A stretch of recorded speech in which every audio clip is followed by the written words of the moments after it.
চরম প্রতিকূলতা পেরিয়ে জীবন বাজি রেখে স্পেন উপকূলে আসছে হাজার হাজার মানুষ। তবে তাদের ব্যর্থ মনোরথে ফিরিয়ে দিচ্ছে স্পেন।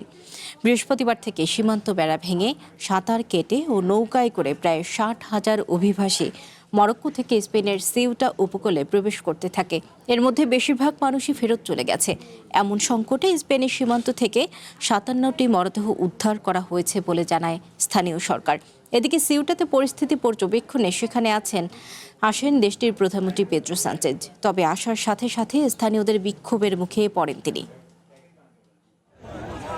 হাজার হাজার অভিবাসন প্রত্যাশীদের ফেরত পাঠাচ্ছে স্পেন সরকার। অবৈধ পথেই আসছিল এসব অভিবাসী দল। দেশটির সিউটা উপকূলে অল্প কিছুদিনের মধ্যেই প্রায় 60,000 অভিবাসন প্রত্যাশী ঢুকে পড়ে। জীবনের ঝুঁকি নিয়ে অবৈধ পথে স্পেনে প্রবেশের সময় অনেকে হারান প্রাণও। উদ্ধার হয়েছে 57টি মরদেহ।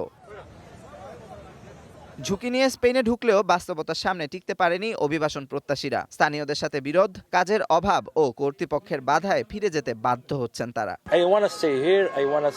ক্যাসাব্লাঙ্কা থেকে এসেছি। অন্য সবার মতো আমিও সুযোগের খোঁজ করছি। আমি পুরো ইউরোপ ঘুরে দেখতে চাই। আমার এখানে থাকার খুব ইচ্ছে ছিল, তবে এখানকার মানুষ আমাদের চাচ্ছেন না, তাই আর কোনো উপায় না দেখে ফিরে যেতে হচ্ছে। দেশটির স্বরাষ্ট্র মন্ত্রণালয়ের তথ্য অনুযায়ী শুধু বৃহস্পতিবার সকাল থেকে প্রায় 50,000 মানুষ সীমান্ত পাড়ি দিয়ে স্পেনে ঢুকেছে। তবে শুক্রবারের মধ্যেই 48,000-এর বেশি অভিবাসী ফেরত চলে গেছেন।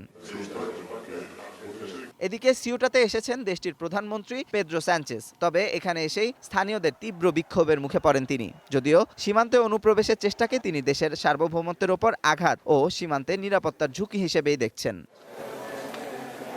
স্পেনের এমন অভিবাসী ঢল দেখে উদ্বেগ জানায় ইউরোপিয়ান ইউনিয়নভুক্ত দেশগুলো। এমনকি স্পেনের এই ঘটনাকে রীতিমতো আক্রমণ বলে আখ্যা দিয়েছেন আমেরিকার প্রেসিডেন্ট ডোনাল্ড ট্রাম্প। তার মতে, আসন্ন মধ্যবর্তী নির্বাচনে রিপাবলিকানরা পরাজিত হলে এমন ঘটনা আমেরিকাতেও ঘটবে। Amanur Rahman, one international desk.